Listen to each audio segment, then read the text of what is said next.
I don't usually offer content warnings for my sermons, but I'll be offering one for this one.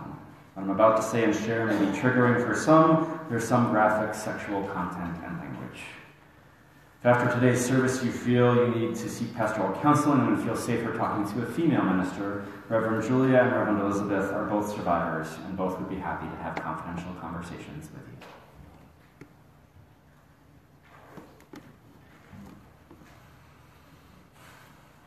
I did try and fuck her. She was married.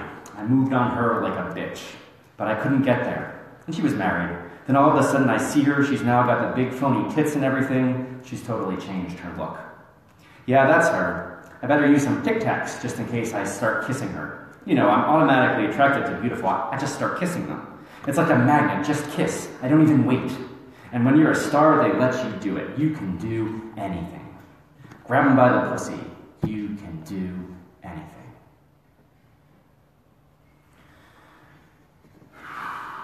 Honestly, I never in a million years thought I'd be using direct quotes from the President of the United States as my example of rape culture. But if you hadn't figured it out already, every word I just said came out of our President's mouth on a video that was captured of him and Billy Bush, which most of us have probably seen, a video widely available and known throughout our country. And we still elected this man President of the United States of America. If you had any doubt that rape culture exists in our country, his election, after these comments were made public, should have clarified this truth. Now you may be wondering about my use of some of the words that I chose to quote being spoken aloud from our pulpit in our church. Perhaps the words made you feel uncomfortable or maybe even disgusted. I chose them for exactly that reason. We should be uncomfortable. We should feel disgusted. Those words are not an anomaly. This is very, very real. They're not a rare occurrence. This talk how men talk far, far too often. This is rape culture. Did the words being said in church make you feel a little uncomfortable? Women walk around our country feeling uncomfortable all the time. Because we not only allow rape culture like this conversation to exist, we then elect people who actively participate to office, including the office of the president. Unless we think that the presidential election was just an anomaly, some strange one-off thing that wouldn't happen again, take a look at the race that's happening right now for this open Senate seat in the state of Alabama. The Republican candidate Roy Moore dated teenage girls when he was in his 30s, including a 14-year-old at the time, Lee Corfman, who alleges now that Moore initiated sexual encounters with her. Now, Moore admits that he might have dated teenagers, but he denies the allegations from Corfman. But the allegations are serious enough that other Republican senators are withdrawing their endorsements, and the Republican National Committee has ceased fundraising with him. And yet the state Republican Party in Alabama has not backed down. They're not asking him to withdraw from the election. They're pushing full steam ahead. And if that wasn't enough, people are going so far as to abuse the Bible and try and justify Moore's actions with the 14-year-old by saying that Mary was a teenager and Joseph was an older man and they were together in the Bible. This is rape culture. And just in case we're not clear yet what rape culture means, let's take a look at this picture to help clarify. Tolerance of behaviors at the bottom of the triangle supports or excuses those higher up. Boys will be boys, it says at the bottom. It's just locker room banter, rape jokes. We let it all slide because it's quote-unquote harmless, except that it's not. Human beings with integrity, human beings who value the inherent worth and dignity of other human beings, don't talk about them like that. Bonding over objectifying women, over talking about them in dehumanizing and degrading ways, that is bonding that is corrupt and rancid. Friendships based on the degradation of other people, I hardly call that friendship. When such behavior is normalized, though, it enables, it okays, it gives permission for even further dehumanizing and degrading behavior. Catcalling, flashing, unsolicited dick pics. We keep moving on up the pyramid. When that behavior is seen as okay, as acceptable, as even cool in some circles, We just keep on giving permission for worse and worse things to happen.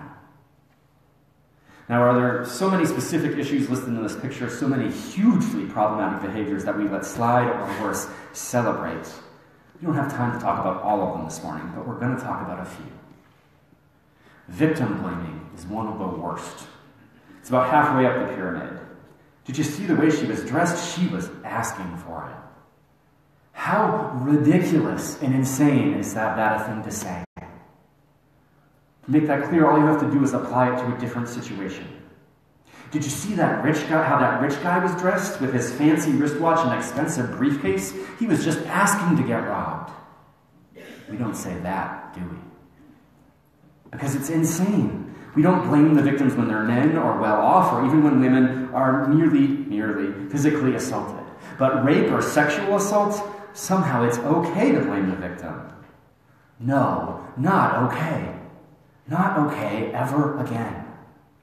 Women shouldn't have to dress differently or learn self-defense or practicing saying no to avoid sexual assault and rape.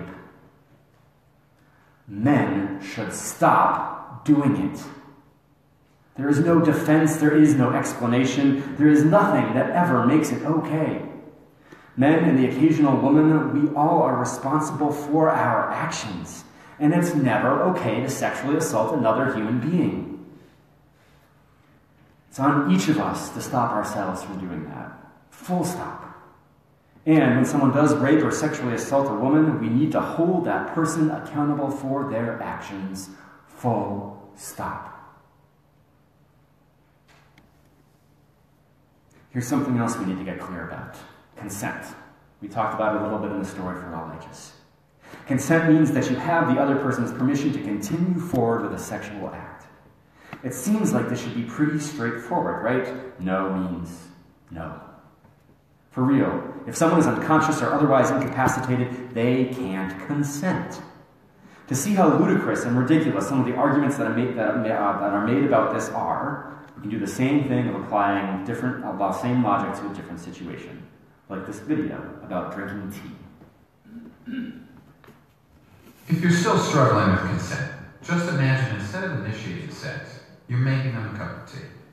You say, "Hey, would you like a cup of tea?" And they go, "Oh my God, I would love a cup of tea. Thank you."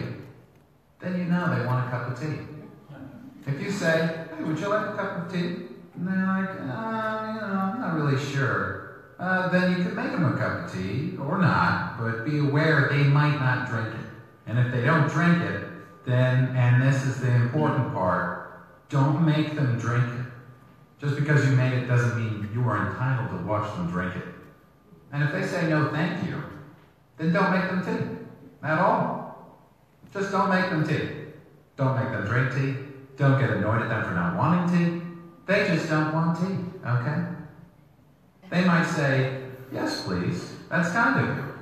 And then when the tea arrives, they actually don't want the tea at all. Sure, that's kind of annoying as you've gone all the effort of making the tea. But they remain under no obligation to drink the tea. They did want tea, now they don't. Some people change their mind in the time that it takes to boil the kettle, brew the tea, and add the milk. And it's okay for people to change their mind. And you are still not entitled to watch them drink it. And if they're unconscious, don't make them tea. Unconscious people don't want tea. And they can't answer the question, "Do you want tea?" Because they're unconscious. Okay, maybe they were conscious when you asked them if they wanted tea. And they said yes. But in the time it took you to boil the kettle, brew the tea, and add the milk, they are now unconscious. You should just put the tea down. Make sure the unconscious person is safe. And this is the important part again. Don't make them drink the tea. They said yes then, sure, but unconscious people don't want tea. If someone said yes to tea, started drinking it, and then passed out before they finished it, don't keep on pouring it down their throat. Take the tea away. Make sure they're safe, because unconscious people don't want tea. Trust me on this. If someone said yes to tea around your house last Saturday, that doesn't mean they want you to make them tea all the time. They don't want you to come around to their place unexpectedly and make them tea and force them to drink it, going, "But you wanted tea last week." Or to wake up to find you pouring tea down their throat, going, "But you wanted tea last night." But if you can understand how completely ludicrous it is to force people to have tea when they don't want tea, and you're able to understand when people don't want tea, then how hard is it to understand it when it comes to sex? Whether it's tea or sex, consent is everything. And on that note, I'm going to go make myself a cup of tea. I'll add one thing the video leaves out. If the person is conscious but too drunk to hold the teacup, you shouldn't make the person drink tea. So here's the thing about consent and rape culture. We start sending and teaching our kids the wrong message about consent and their own control over their bodies, beginning at a very early age, oftentimes even as early as 2 and 3. Now, of course, kids that little aren't always going to be able to have choices about what happens to their body, especially when they're that small. They are going to need to be cleaned if they're dirty for health reasons. They might need a coat right when it's cold outside to stay warm. And sometimes they're going to have to be kept from doing things with their bodies that might cause themselves or others physical harm. But there are situations where we could teach our kids that they get to choose what happens to their bodies. And we don't. A common one is tickling. When your kids or nieces or grandkids say stop, do you always listen to them immediately and stop right then? And I know sometimes we tell ourselves, oh, well, they actually do want me to keep going. But here's the thing. If they do want you to keep going and you stop when they say stop, they'll ask you to do more. And you'll have helped them learn a really important lesson early on if you've actually stopped. And let they learn that stop means stop, and no means no. The same thing goes with giving family hugs and kisses goodbye. Or even giving us as parents hugs and kisses goodnight. Sometimes kids don't want to give grandma a hug and a kiss goodbye, and too often we force them to do that, even against their will. If we make them do that against their will without consent, we're teaching them something about how to respect or not respect their bodies and other people's bodies. Now, you might think perhaps that I'm stretching this consent thing a little far with the little kids, but I assure you I am not. Every time we do something that reinforces for people in our culture that it's okay to violate other people's bodies and other people's boundaries, and especially that it's okay to violate their boundaries around their bodies, we contribute to rape culture. If we don't have conversations with our boys about consent as they're growing up, and we allow them to learn what is right and wrong from the rape culture around them, we're contributing to rape culture. Because standing by and allowing sexual assault and rape to happen is all too real a thing. Not stepping in to stop sexual assault and rape from happening when you're a bystander, that's rape culture too.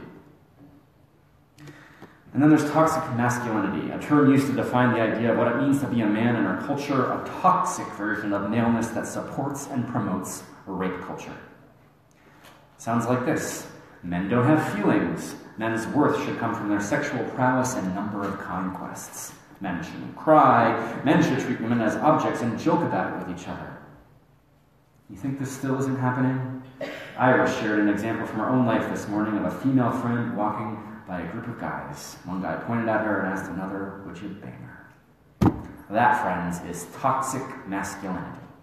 Bonding over objectifying, dehumanizing, degrading, and demeaning another human being.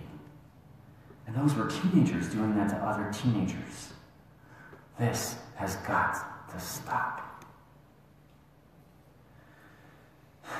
If you've been paying attention to news or social media at all, you know why we're addressing this topic today. Harvey Weinstein, Louis C.K., Kevin Spacey, and these are just a small handful and among the most famous of the men who have used the power of their position to sexually assault and harass women and men who have recently been called into account. Their actions and our new public awareness of them highlights another destructive aspect of rape culture. The abuse of power, mostly by men in power, that allows them to harass, assault, and rape, and until the past few weeks do that most often without fear of repercussions. So it's a huge step forward that all of these allegations about these men are coming forward now, that they're being taken seriously, and that there have been severe consequences for those who have done wrong. We need to keep this new pattern of accountability in place and moving forward. Because none of these allegations are new to the people who knew those offenders. People in their industries knew and kept quiet. And these aren't new patterns of abuse for men in power. Bill Cosby, anyone? Abuse of power is a significant factor in the perpetuation and continuation of rape culture.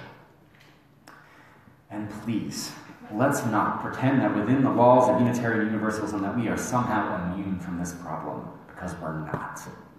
I have heard from female colleagues, women ministers, firsthand, that even within the ranks of ministers, they have had experiences of harassment and sexual assault from other ministers.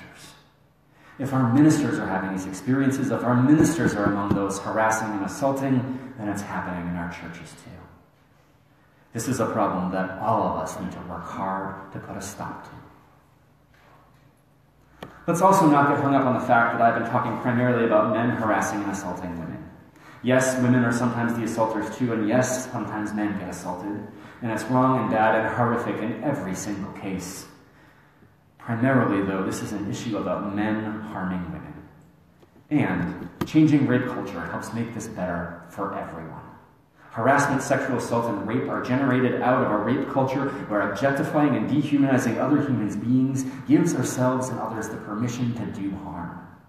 Changing that culture helps reduce the likelihood of harassment and assault for everybody.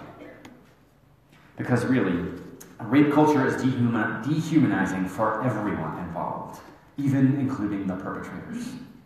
Don't get me wrong, it is far, far, far worse for women and for the smaller number of men who are on the receiving end of all this behavior. And oppression research shows that systems of oppression are bad for everyone involved, including the oppressors. Boys and men who are taught to treat women as objects, boys and men who are taught to dehumanize women, they become dehumanized themselves in the process. Boys and men who are taught that real friendship lies in demeaning other people, their sense of self, their friendships, and even some of their lives are based on moral corruption. The bottom line is that rape culture is awful, and it's time for it to end. Every one of us needs to do our part, but men in particular, we need to do our part.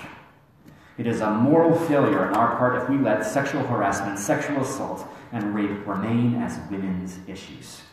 Sexual harassment, sexual assault, and rape are men's issues because we are the primary perpetrators and we have got to do something to fix it. What can we do? Lots of things. Educate ourselves and our children. Speak up. Speak up anytime you hear or see sexism, harassment, or rape culture going on. Speak up when you see it on TV, when you're watching it with your children, and talk with them about it. Speak up when you see rape culture happening at work. Speak up when you see it happening at church. Speak up when you see rape culture happening in the world. Also, take responsibility if and when you screw up. Own it, apologize for it, and do your best to make amends. Listening is another important thing we can do, and believe. Believe the stories you hear. One of the worst parts of rape culture that we even haven't had time to address is that when survivors do come forward, there has typically been few to no consequences for the perpetrators and severe consequences for those who have been harmed and risk telling their stories. Finally, let's work. Let's work to create real justice. Our mission statement calls us in this church to live justice. We've got a lot of living to do in this area. And men, we in particular, we need to do all of these things. And we need to stop being the perpetrators. We need to wake up to the harm we are causing. We need to wake up to the culture of toxic masculinity in which we live. We need to wake up to rape culture. And we need to put an end to it. Women, however you've been impacted by rape culture, you did not and do not deserve to be treated that way, however many times it's happened. I'm sorry. I believe you. You're not alone. Friends, it's time we commit to ending rape culture. Because the women aren't women out there somewhere. These are women we know in our lives. Our daughters, our mothers, our sisters, our wives, our friends, and our family. Every woman we know. If you think this hasn't happened to someone you know and care about, you just haven't been trusted with those stories yet. We've heard this morning from 2 members of our congregation about their stories. Every woman you know is impacted by rape culture. It's time we put an end to this horrifying aspect of the country we live in. There's a long road ahead. This may be the work of multiple lifetimes, but it's work we have to try and undertake. And there's hope, right? This latest chapter with #MeToo and the public accountability of men with a large degree of fame, money, and power, these are inspiring first steps. Let us keep walking this walk and doing the work that needs to be done so that we can end rape culture. The time to start is now. The people to start with is us.